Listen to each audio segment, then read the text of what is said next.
Yeah, I feel like I'm gonna cry.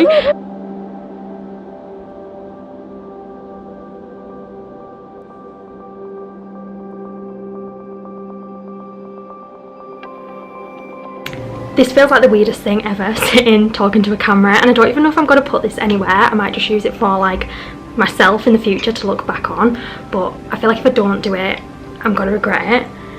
But basically tomorrow I am flying to Lukla at 6 AM hopefully to start the Everest Base Camp trek with plotpackers. The flights to Lukla can often be cancelled, so it's very up in the air whether we'll actually get on the 6 AM flight. How did you come out? Jeez.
Also, yeah.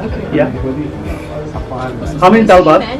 That's like, for me, one. One. But what's on the Dalbat? Because that is, yeah. Fried rice?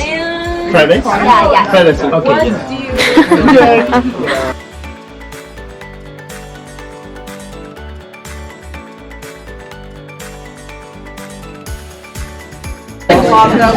So we've got one for vitamins, one for hydration and one for warm.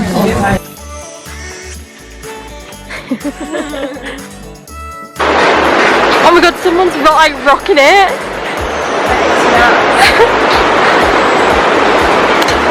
Do a funny walk, because if everyone walks at the same time then the bridge is more likely to fall.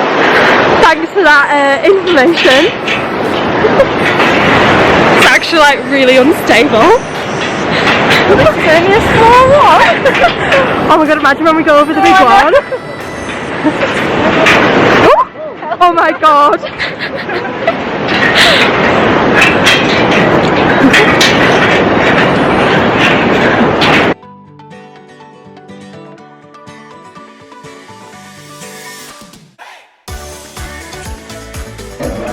So we are just about to enter the national park where the Everest Base Camp is, which is over there. It's not letting me zoom in, but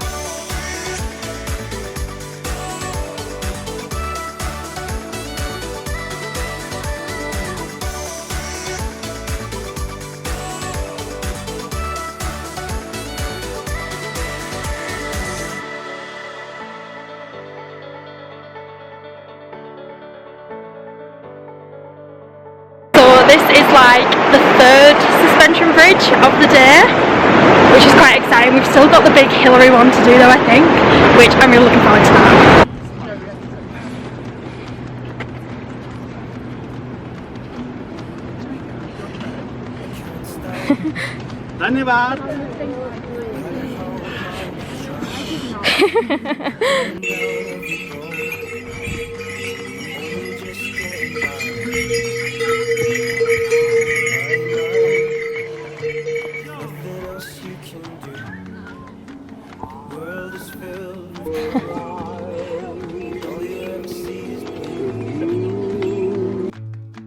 I can see that it's wearing you down, and I know when you pick yourself off of the ground.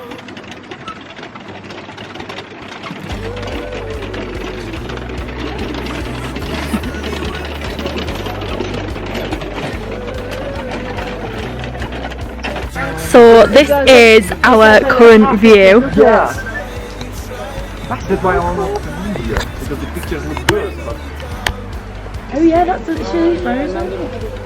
You can't even.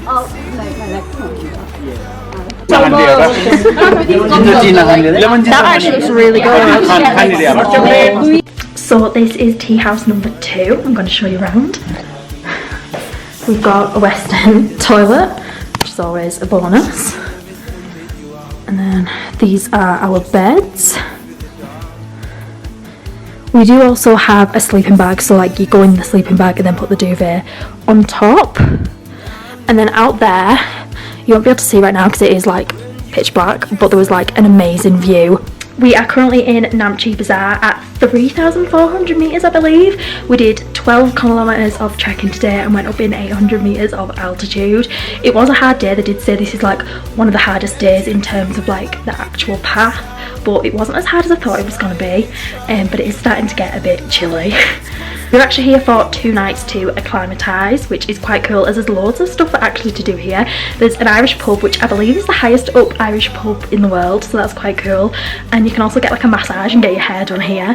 I usually have to wash my hair like every other day and it is a bit greasy, so I think I might get it washed here tomorrow, because I didn't actually bring a towel on the trek because my bag was so heavy. It was like over the weight and you have to pay for the showers anyway, so it is just going to be a baby wipe job for the next 12 days.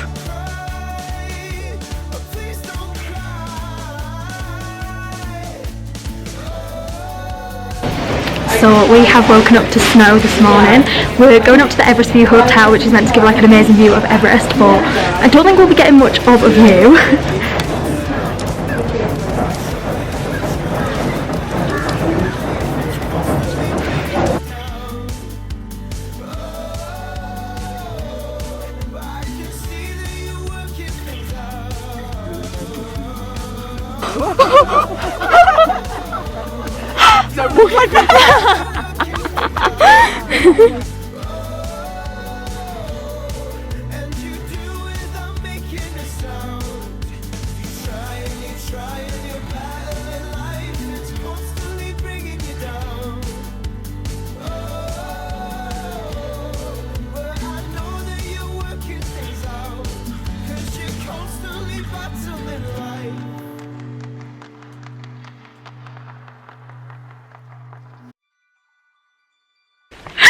So we should have a lovely view of Everest from here, but as you can see, it's a bit foggy.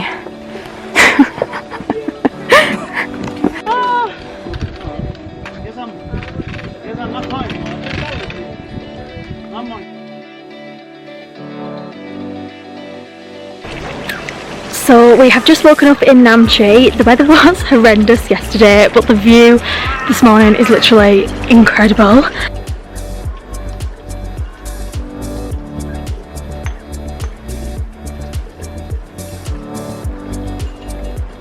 So today we're trekking from Namche to Tengbache, which I believe is like 11 kilometres. And yeah, I'm really excited. We should get a really good view of Everest today. We should have got one yesterday, but the weather had other plans. But we go on like a similar track, just a bit lower down, so fingers crossed we should get the view today.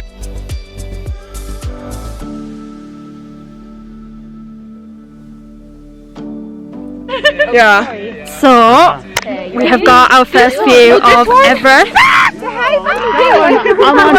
one of the beautiful mountains. So that one there is Everest, and that's Lhotse. Lhotse actually looks bigger from here just because it's closer to where we are, but I don't actually know how tall it is.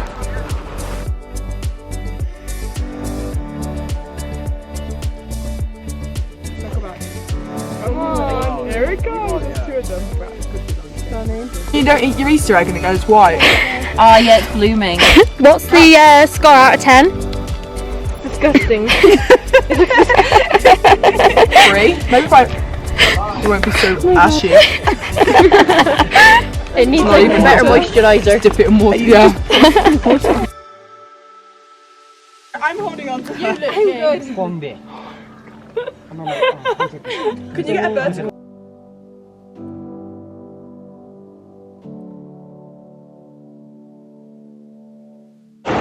that woman you work for.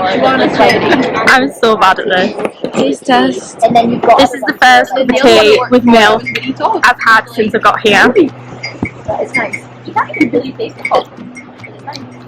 It doesn't really taste of tea, does it? No. Tastes like watery, Tastes like milk. milk. Yeah. But we'll take what we can get. Wearing down every bone, but only just getting by. In my mind, there's nothing else you can do. The world is filled with color, and all you ever see is blue. I can see that it's wearing you down, and I know when you pick yourself off of the ground. I thought you were gonna try. That's actually alright. It doesn't taste like fully fizzy, but it's not flat. Okay. I don't know. It's really fizzy. I think it makes my tongue go tingly. Oh my god.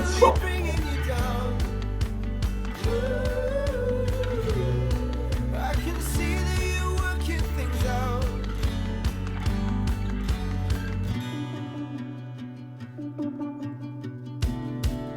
It's a fine line between seeing that you need a new start and changing everything that you are. Just to find your way through. So we are currently at Dingboche. We've got 2 nights here. We came from Tengboche and it's our acclimatisation day. We're currently at 4,400 metres and we're going up this hill behind me. But you can definitely feel the altitude now. Like, it was a lot colder last night. I think it got to like -11, which is crazy, and it is getting a little bit harder to breathe, like when we're going uphill and stuff. But so far so good. We all did our oxygen levels last night and they said that anything over 80 is good, and we were all about 90, 91, 92. So yeah, everyone's doing really good so far. And it's literally like 3 days till we get to base camp now, which is really exciting but also really scary at the same time. I feel like it's gone so fast. But yeah.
There's an arm. Did that work? Yeah. You need to get better. Wait, I hate it. Sorry. what's the rating out of 10?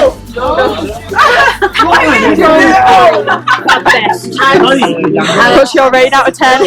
Really? I have to be 2. I'm gonna finish minimal reactions. I promise.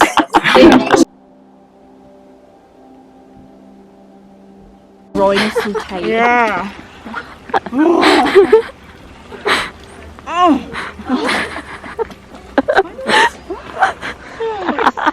Flexible girl. Huh? Flexible. This is a morning stretches.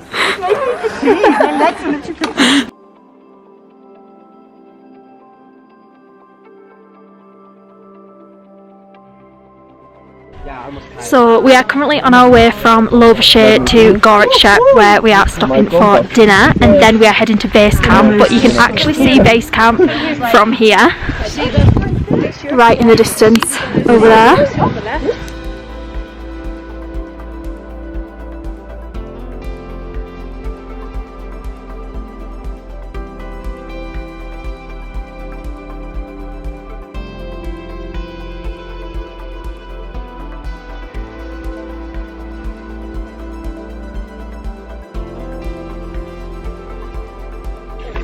So we have made it to Everest Base Camp. I literally cannot believe that I am saying that.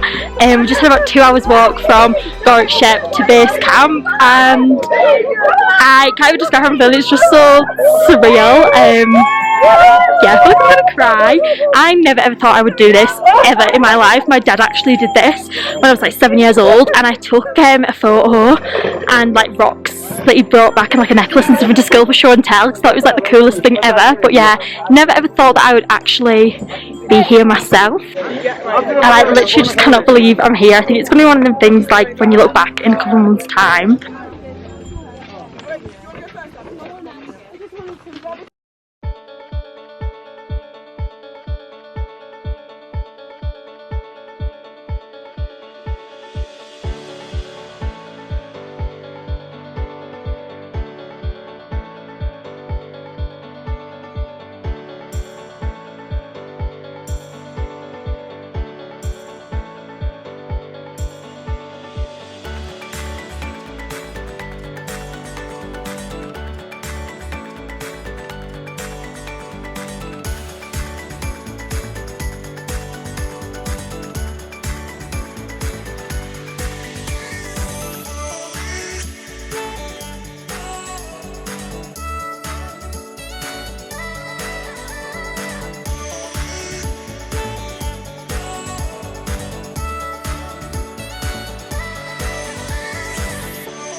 This is where that video sort of abruptly comes to an end. Towards the last couple of days of the trek, I was knackered. I really struggled with motivation on the last couple of days of the trek, because as you're going up, you've got all this motivation to get there, and once you've kind of been there and done that, I found it so hard mentally, because it's not just, you know, straight up on the way up and straight down on the way back down. They call it Nepali flat. It's up, down, up, down, up, down. And one of our descent days, I think, was one of our actual most uphill days, hence why I had no motivation to really film anything. I did film pretty much everything on my phone, and I've put them in vlogs over on TikTok. So there's literally day by day full vlogs for anyone that wants a more sort of in-depth rundown of everything I did each day. I still don't have much confidence speaking to a camera, as weird as that sounds. I can sit and speak to my phone for TikTok perfectly fine, that's second nature to me now. But even sitting talking to my camera right now, it is June. I finished the base camp trek in April, and I've not actually spoke to this camera since then, I don't think. So we actually had to get a helicopter back to get to Kathmandu. Usually at the end of the trek you fly back from Lukla to Kathmandu, but obviously that's the most dangerous flight in the world, the most dangerous airport in the world. And when we actually flew out from Kathmandu to Lukla, I think we were the only plane with our airline that flew that day, so we were actually really lucky to all get there on time. But on the way back, all the flights were basically cancelled and delayed, and we were kind of just sat in the little tiny airport not really knowing what was going on. And our guides very luckily sorted out helicopters for us all, which was just a crazy experience to end a crazy experience. And we only had to pay, I want to say it was 500 rupees, which I believe was about £2-3 helipad tax. So we got the helicopter back from Lukla to Mantali airport, and then I think we had a 5-hour drive from there back to Kathmandu. But obviously you can imagine, none of us had showered for 12 days, and when we landed back in Mantali it was red hot. So we were literally all sat in the van in our sports bras and shorts, absolutely stinking, absolutely sweating. But it was just so funny to look back on, and even now I just can't put this experience into words. I really struggle. But I was originally just going to keep this video for myself and my family and my future 80-year-old self to show my grandkids how cool I was. I just thought I'd put it on here for anyone that is interested, because I know when I was looking for information about the trek there wasn't actually that much online, and I have also on my TikTok done a video of like everything that I packed, things that I wish I knew beforehand, all the sort of training I did beforehand, as again when I was looking for that information I found it quite hard to find, especially on TikTok. Now that it's been 2 months since I actually got back from the trek, I've been able to sort of take it in a lot more and be like, oh my god, I actually did that. This was hands down the best experience of my entire life, and I would recommend anybody to do it. Physically, it wasn't as hard as I thought it was going to be. I think it was more a mental thing. I do think you have to have like a basic level of fitness. I got out and about in like the Lake District and stuff like that, but not anywhere near as much as I probably should have, and as much as I would probably recommend doing. I could literally sit here and talk about this trip for hours and what it meant to me, but I do think I've covered pretty much everything over on my TikTok, and I feel like I'd probably even forget some stuff now if I just sat and chatted about it here. But one thing I did want to mention, the company that I went with was Plotpackers. Plotpackers specialise in affordable group trips pretty much all around the world, and this feels really full circle sitting here and talking about this now, because since I did my base camp trip I have now launched my own trips with Plotpackers. So I'm hosting one to Iceland in January, which sold out in 24 hours, which is just crazy to me. And then I've also launched one to Costa Rica, which is in February. There are a couple of spots left on that. If anybody would like to join, just pop me a message and I can send you over all of the information. But in addition to that, I do have a money off code for Plotpackers, which is Abby, and I think that gets you 10% off. So if you use that for the base camp trek, that makes what already is such a good price for base camp even better. And there are a couple of spots left, I believe, on Plotpackers base camp trip for next year. But yeah, this was literally the best experience of my whole entire life. I am going to talk about it forever. It's going to be probably my most interesting fact about me forever. I'm just going to end this here, because otherwise I'm just going to keep waffling on and repeating the same information. But if there's anything you want to know, just comment or drop me a message, or as I said, there is loads of stuff over on my TikTok.